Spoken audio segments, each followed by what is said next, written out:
So hello and welcome to another segment of Intersections, Policy, Program, and Practice Exchange. My name is Elisa William, and today I have the pleasure to be talking with Executive Director of Mental Health America Dutchess, Andrew O'Grady, and Professor of Psychology and Director of the Center of Aging and Disability Policy at Mount St. Mary College, and co-founder of NOAR, the National Organization of Adult Addiction and Recovery, Dr. Larry Force. So today we wanted to be talking to you a little bit about lessons learned during COVID. And Dr. Force, do you want to start us off? I will. Thank you so much for facilitating this and making this seamless. We're now in what we call the holiday edition. And why? Because we really feel as though there's a need for it. As Alyssa indicated, my name is Dr. Larry Force, and I'm a professor of psychology at Mount St. Mary and director of the Center on Aging and Disability Policy with my dear friend, Dr. Jeff Kahana. She also mentioned NOAR, which is the National Organization of Adult Addictions and Recovery. And probably about 4 years ago, two other friends and colleagues, Jim Ball and Dave Brinkerhoff, and I launched this nonprofit, NOAR. And we launched it with the support of Joan Kaplan and the Kaplan Family Foundation. And what was the focus? The focus was on being able to develop a presence in the area of adult addiction and recovery because the interventions are different. The intervention you use for somebody who's very young versus somebody who's extremely old are different than people in early young and middle adulthood and later adulthood. So it's based upon a theory called the theory of dimensionality, which is the here and now theory. From that, we developed a practice orientation and then a program. And if you've heard me speak before, either virtually or in real time, one of the things I always talk about, it's all about connections. So I introduced Andrew and Jim and Dave, and Andrew is the executive director of Mental Health Dutchess County, Mental Health America Dutchess County. And we wanted to implement this program called Intersections, 8-week program, here and now, based upon the theory of dimensionality, focusing on wellness, health, alternatives, new ways of entertaining and engaging yourself, finding a new compass. I was thinking about that today, finding a new compass, and I think that we've done a yeoman's job with it. So much so that I talked with Andrew and Alyssa and I said, look, I really want to, based upon other projects I'm involved in, this platform has been very successful and well received. And I really want to be able to elevate this discussion of aging, addictions, and mental health, mental wellness to a national level. And I think, we can stop and, it's the holiday seasons, people are giving gifts to each other, acknowledgments. I think we can stop and feel comfortable, not boastful, but comfortable and proud that I think that we've created something that is a gift for others, for ourselves. We're doing good work here. And how do we know that? By the nature of the conversations, emails we're getting, the caliber of the people we've had on here. Authentic, heart-driven leaders from a policy, county executive to Mark Molinaro to, family members to program developers to authors to life coaches. I think we've done a great job. And we're going to continue to do this great job as we now move into our last holiday session next week, video cast next week, and then we launch again in the middle of January. Lessons learned from COVID. Recently, I wrote a blog called the COVIDizing of later behavior, and I coined the term COVIDizing. We've all been COVIDized. We've had discussions personally, professionally. Everybody has a story about how they've been impacted. Some with severe gravity, some with profound loss, some with inconvenience, some with whatever. But we've all been impacted. And the idea is, are there lessons that we can learn from this? And in the blog that I wrote, the COVIDizing of later behavior, I drew from the work of Glenn Elders. Glenn Elders, gerontology, practitioner, theorist, writes this book about the children of the Great Depression. And what does he find? He finds that the kids in the Great Depression that experienced loss were better able to deal with the losses associated with aging later on in the latter half of life. That's interesting. So if you experience loss early on, it's kind of like a training ground. Is this COVID experience for all of us a training ground? Are there things that we can learn from it? Okay, big key, term is social isolation. Not only with COVID, but with gerontology, getting older. Now we're learning strategies of how to address social isolation, how to become resilient, how to become creative, how to, resurface. I mean, the one thing that we were talking about this, we were talking about a number of things before we got on, but one of the things that we were talking about was this issue of the role of technology. During the Great Depression, they didn't have access to the role of technology. We've been able to weave together, an interesting, web of staying connected, even though we're not in the same room. So the discussion today, I'd like at this point to turn it over to Andrew for the overarching theme, but the discussion today really is about the lessons learned from COVID. And then I want to circle back to a conversation I had this morning, not planned, but just a call from Catherine Sajak. And Catherine's been on, our podcast. She's a dear friend. And we had an interesting conversation that from those themes, I want to be able to bring into this discussion because I think there's real value to them. So Andrew? Yeah, we've learned quite a bit, haven't we, about how we interact with each other and what leveraging technology to stay connected. The COVID it's an interesting phenomenon. When it first started, there was actually less infection then than there is now. And everybody scrambled. They all stayed in the house and we all did our 3 weeks, isolating in our own houses. And, Monday morning quarterbacks, looking back and, we only do what we know what to do. And maybe having people north of Lake George having to shut down their businesses and, and stay in their house for 3 weeks when there was no infection up in that area. Maybe that wasn't the greatest thing, but, you live and learn. But we all kind of isolated. And what did we do? We all learned how to use Zoom really quick. And people were having Zoom parties. They were having Zoom cocktail parties. They were having Zoom parties with their friends. They were, we were connecting automatically. We were connecting in a different way to the people we usually socialize with face to face. And that happened. And then, we got into this normalization and then warmer weather hit, which was fine. And we all spent time around people again, but we were outside and social distancing. I mean, I'm speaking for myself and the way our family kind of handled this. And I think most people, we were able to go out to dinner, but we stayed outside and ate outside. And now it's getting cold again. And here we are. And, it's now the infection rate is real high. So, people are the anxiety's going up. I can tell you that I have received many, many more phone calls on this phone from almost 3 times a week now from people I know that need my advice. Maybe because I do radio ads, maybe because I'm now the mental health guy around here and people know me as that guy. We don't all know what our connections do for a living. We're connected to them in various ways, but I'm really in the forefront with this mental health stuff. So people call me and they I have my son or my nephew, or I have this person that I know who's struggling with this. And so I don't know if I didn't get that many phone calls before. I'm getting a lot more now. So people are really looking for help and to try to find somebody help right now, unfortunately, is really difficult. Not a lot of practitioners are taking new people. They're full. They're seeing everybody. So virtually. So that's what we're doing. We're using the virtual platform that we're using here today.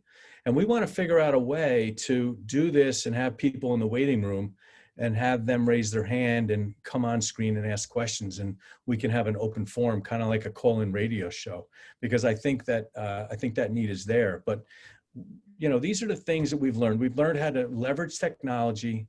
We've learned how to socially distant. Isn't that sad? And we've learned how to socially distant. I mean, I'm not a big cuddly guy, but I like giving people hugs when I see them. A little kiss, hi. That's a normal thing, right? We see people, we give them a kiss on the cheek. We haven't seen them. You welcome people into their home. Hi.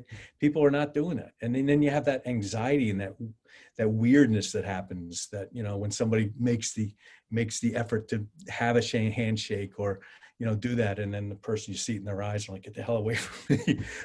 It gets a little weird. And we've all had to adjust. And then the young people, to your point, Larry, with the Great Depression, the young people watching the news, I feel like parents are watching the news more often. They want to know what's going on with this virus. And then so secondarily, the kids are watching this. And what are they seeing? They're seeing thousands upon thousands upon thousands of people dying. I mean, we're up to 3,000 a day. And, it's pretty scary. And take away all the ancillary talk about, well, there's too many people, numbered that way or whatever. Bottom line is people are dying from this. You could have mild symptoms, you could have bad symptoms, you could not make it. And you don't know what your body's going to do if you got this thing. So we all have to be diligent. And there's a heightened level of anxiety. There's anger between family members because so-and-so went out and did this. And now what are you bringing this back into my house? Like, how do I know you don't have it, kind of thing? So there's that. People are just wanting to get rid of all the negativity. What do you do when you're surrounded by negativity? What do you do when all the news, news has always been negative, but what do you do when all the news is negative? Maybe you drink, maybe you use drugs, maybe you do something to take your mind off it. Maybe you sit around a fire pit with your friends, but what do you do then? Then you feel like you have to have a drink, or there's a higher level of ingestion of alcohol and of marijuana and of other drugs. There's, we have drastically changed. And what have we learned? Only time will tell, Larry, exactly what we've learned, but I know we learned how to leverage technology for sure, for good.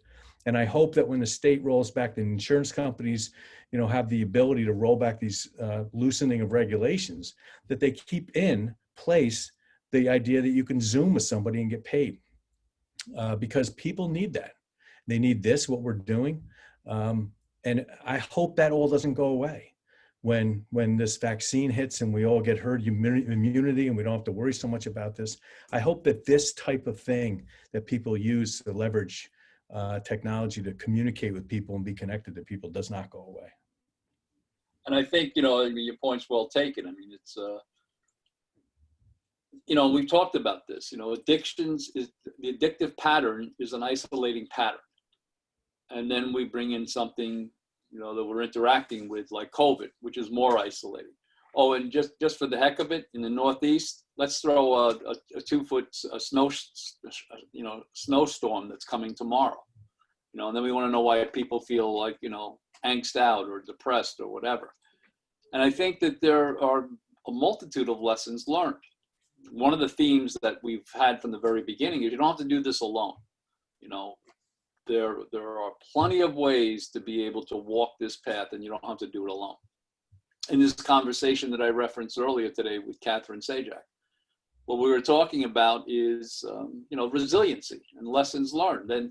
And one of the things that came up is, I wonder if people, both of us going back, we wonder in the exchange, if people that are in recovery, people that have danced with an addictive pattern and then have resurfaced, in the process of recovery, if they will be able to address all of the new mannerisms and new concerns about being COVIDized. And meaning that, we have new mannerisms now. You talked about the hugging. I mean, the other day, it was like, I can't, as I walked away, I can't believe I did it. I was having a conversation with somebody, and at the end, he put out his hand. I shook his hand. Like you, I was always, the one, no matter what the setting, saying hello, hugging people, kiss on the cheek. I mean, I think that's the way that we're built. I mean, that's why I think we're pretty good at what we do, because we're connected to people.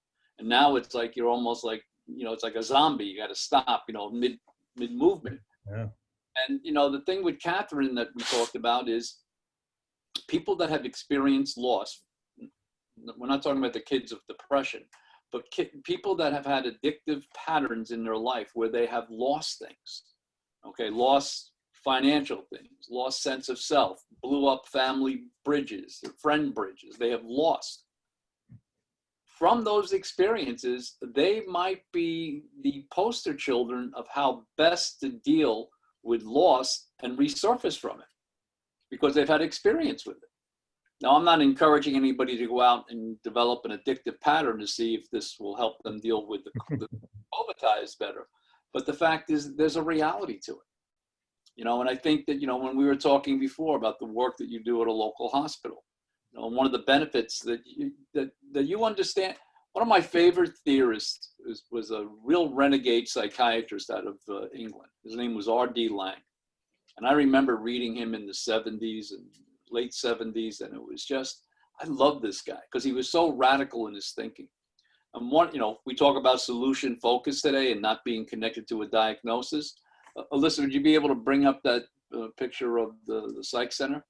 I mean, this has been one of our themes all the way through this. You know, here's a picture that's going to surface of Hudson River Psychiatric Center, the main building, you know, boom, being torn to the ground. You know, that MO, that approach to mental health is being erased. People are being deinstitutionalized, thank God. You know, Andrew's a big advocate for, you know, tear down the silos. Well, R.D. Laing, you know, what he talked about, that's good with the picture, but thank you so much. What he talked about is he talked about the role of, he used to say that once you understand a schizophrenic, he's no longer schizophrenic. That's an interesting take, that you're not, you know, distracted by the diagnosis or absorbed by it. But once you understand a schizophrenic, the language of a schizophrenic, they're no longer considered to be schizophrenic. And I think that, you know, in the work that we're doing collectively, I mean, many of the people that we see, you know, in our private practice or in our personal lives or, you know, in the work that we do, they've been tortured by, you know, by the psychiatric system. Some of them have been, many of them have been helped. I'm not anti, you know, psychiatric intervention. I will tell you, I refer more people to gyms than I do to, you know, psychiatry. But I'm not against psychiatry. I think there's a role for it. Even in like the world of the fellowships, early on in the development of the fellowships, you know, it was the Antichrist. If you were coming into an AA fellowship, you know, it was not acceptable that you were taking medication, you know, psychiatric medication. Those days are long gone. We understand that there's a biochemical, you know, I have a friend that I used to work with, a psychiatrist, and he used to say that all behavior is biochemical. I don't agree with that. I think that we're influenced by biochemical, and there are some people that truly benefit from some type of, you know, psychopharmacology.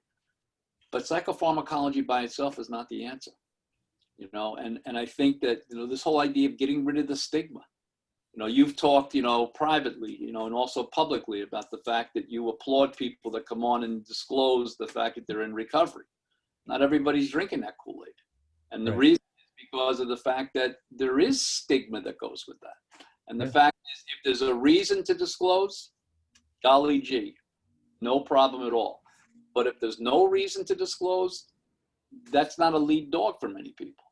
And I think that as we go out there and open up, you know, in season 3, we're talking about, I like the concept, and we've talked about this, about, you know, developing like a live audience, be able to have these types of exchanges, because I know that we're onto something that is really very valuable and current. Can you bring up that other picture of the bell? You know, I just want to say before I go into the bell thing that, you know, it relates to a woman in Poughkeepsie who many people in Dutchess County have seen and know of. She's a woman who looked to be American Indian. Turns out she is from Mexico. She used to wear shawl after shawl, and she used to have a cart, and she used to stand outside Hudson River, the old Hudson River Psych Center. Basically, that was her one spot she used to stand. And she used to basically just wave at cars and yell at people if they drove by. Very, very sick woman. Many people in this community, including our Senator Serino, myself, a number of people have stopped, pulled over on very busy Route 9, tried to engage her in conversation, see if there's help. When it got really cold, she would come up to our homeless day shelter and our homeless shelter, and she'd sleep there for a day or two and then get right back out there. And she didn't feel comfortable there. She didn't feel comfortable anywhere. She didn't want to get treatment. Part of her mental illness was, making that very difficult for her to do. And she was just found dead in a pond in Columbia County. Like, nobody knows how she got there, Columbia County.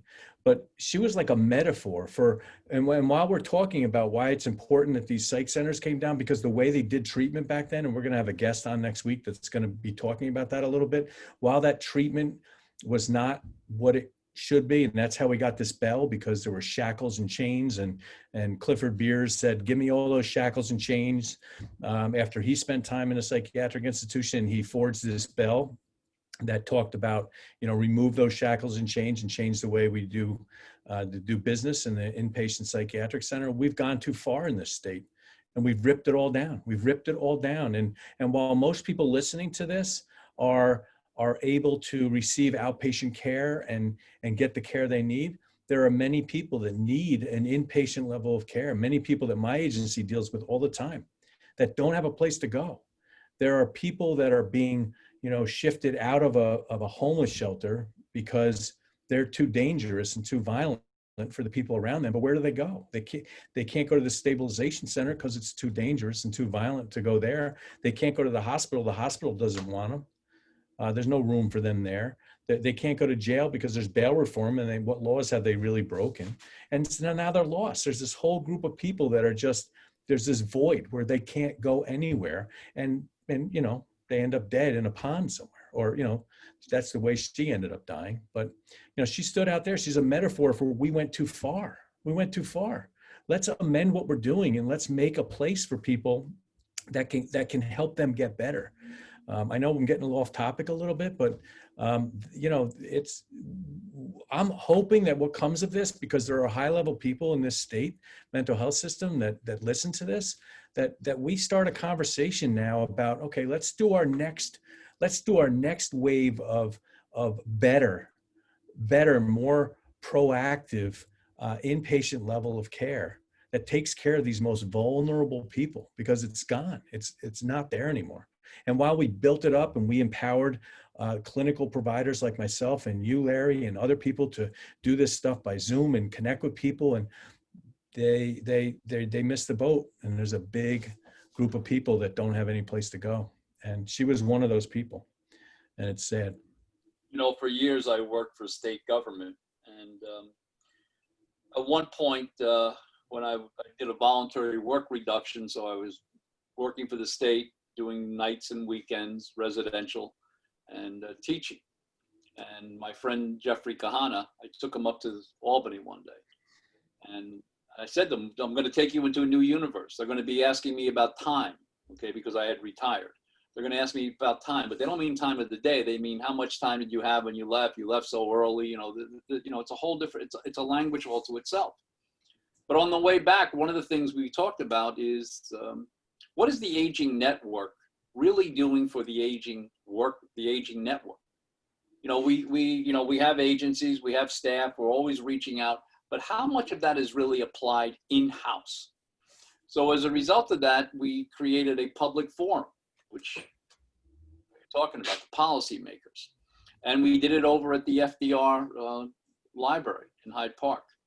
And we did a public policy forum, and we brought people in from Washington, people in from Albany, and local providers, and had a day-long discussion about what is the aging network really doing for the aging network. Now, this point that you're making, then you put the disclaimer about being, you didn't mean to be distracted. There's no distraction. That's because public policy, it's like a pendulum. It doesn't really stay in the middle. It either goes to one end or it swings to the other. So yeah, okay, all of a sudden, when those institutions were built, they weren't built for bad reasons. They were built for good reasons, but along the way, because of, I'm always taken by most of the state institutions across the country. At one point, the directors were MDs, and now we catch up to them now, the ones that still exist, and they're MBAs. Yeah. Because of the fact the model has shifted to a revenue producing, cost model. But the idea of having this, just like R.D. Laing challenged the world and said, look, you know, you got it all wrong here, or you don't have it all right here about your perception of schizophrenia. And once you understand the person, they're no longer schizophrenic. This discussion, I think, is warranted, that we even think about beyond the, you know, the interactive approach of having people come onto this webcast, videocast, but maybe we do a virtual public forum and we bring together the leaders from Washington and the leaders from, you know, NIMH and the leaders from, you know, New York State Office of Mental Health, and not only New York, but across the country. And we have this working discussion with the outcome being a white paper, a policy paper, because it has gone too far. But the fact is, you go into a room and you stand up and you start saying that, people are going to be like, you know, it's like, should you really be saying those kind of things? Yes, you should. Well, Yes. listen, 10 years ago, I couldn't say something like that. I Awesome. mean, as I'm getting older, I'm feeling a little more empowered to say what I think is real and not play the game. But, you know, a mental health agency executive talking about, you know, the line should always be, we don't need these psych centers. It's better for people if they don't go in those places. Yes, it's better for people if they don't go in those places. I completely get that. But to think it's a pendulum swing all the way and it's 100%, no. There are people that are failing out here, because they can't do it without the right supports. And what's happening to them? They're ending up in ponds. That's a powerful statement. When I worked for the state, there were 2 congregate care settings, community settings, Camp Hill up in Columbia County, and Center for Discovery in Sullivan County. And they were, like, in many cases, like an Achilles heel to the state policymakers, because they had developed communities. People were living together. It was a safe place. And when I used to go to Camp Hill, I used to say to my wife, if I'm not back in 3 days, come and get me. All right, because of the fact that I loved that place. It was based upon the philosophy of Rudolf Steiner, an Austrian philosopher. Everybody lived together. It was a community. They really provide, and they continue to provide top-notch care. Same thing with Center for Discovery. But it was a model that didn't fit in the overarching model of everybody has to be, you know, in an isolated neighborhood. Because that's what happens a lot of times. You know, there were people, when I started in my career in, you know, working in institutions, some of those institutions had 3,000 people. But it was like a city all to itself. They were able to, you know, walk around. There were a lot of things, a lot of positive things, but there were also a lot of negative things. So the thinking was, tear down these walls. Excuse me. Everybody goes into the community, but in many cases, the community is more isolating because of the fact of the stigma. Mm-hmm. So I think that, you know, are there lessons to learn? Yeah, I think that, you know, what did we hope to do today was to have this discussion, to be able to be the launch pad for, you know, 2021. So I think that, you know, we've all been COVIDized, and there are lessons we can learn, but here's the major lesson. You do not have to do it alone. Right. And make comments on this. If you see this post on a Facebook or a LinkedIn feed, make a comment, ask a question, chime in. What do you think? Listen, if our conversation is going to be this first step toward making a big change, then we'd love to hear from you. So we have some information to go with what your thoughts are. Absolutely. Well, All right. Thank you, guys. And thank you for watching today. You've been listening to Intersections Policy Program and Practice Exchange.